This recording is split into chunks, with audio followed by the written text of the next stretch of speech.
Uncle leak করে যায়। ভাই আরে ওই যে মাথা আসে না তো একটু পিছনে একটু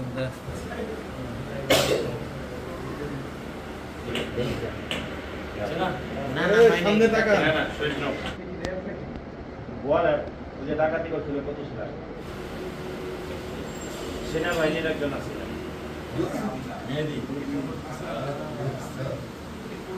এটাই মেন দিলে টাকা উপরে টাকা গায়ে লাগা না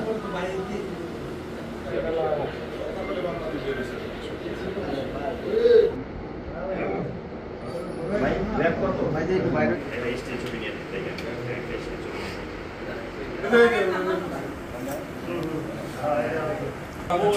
আলি কোটা ওই যে ওই মাথাটা ভাই শুরু হয় না জালাল ভাই একটু চাপেন আপনি আসে না তো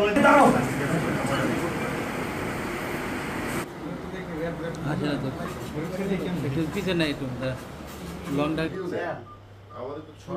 না না এই কথা বলে নাই যে আপনারা যে সাভার মডেল থানাধীন ভাঙ্গা ব্রিজের আগে তুরাগ ময়লাস্তূপের নিকট গত 25 সেপ্টেম্বর 2025 তারিখে 25 লক্ষ টাকা ডাকাতির অভিযোগ আছে। উক্ত ঘটনায় সাভার মডেল থানায় একটি মামলা রুজু হয়। মামলা রুজুর প্রেক্ষিতে ঢাকা জেলার পুলিশ সুপার মহোদয়ের নির্দেশনায় ডিবি উত্তর তদন্ত শুরু করে। তদন্তের এক পর্যায়ে ডিবি উত্তর তথ্য প্রযুক্তি এবং বিভিন্ন কলাকৌশল ও গোয়েন্দা তথ্যের ভিত্তিতে সাভারে একটি ডাকাত দলের উপস্থিতি শনাক্ত করে। পরবর্তীতে ডিবির একটি দক্ষ টিম উক্ত ডাকাতদের অ্যারেস্ট করে। অ্যারেস্ট করার পরে তাদের দেয়া জবানবন্দির ভিত্তিতে আরো দুজনকে ঢাকা মেট্রোপলিটন এরিয়া থেকে অ্যারেস্ট করতে সক্ষম হয়। তাদের নিকট র্যাবের কোটি, হ্যান্ডকাফ, ওয়াকিটকি সহ আরো বিভিন্ন সরঞ্জাম তাদের নিকট থেকে উদ্ধার হয়।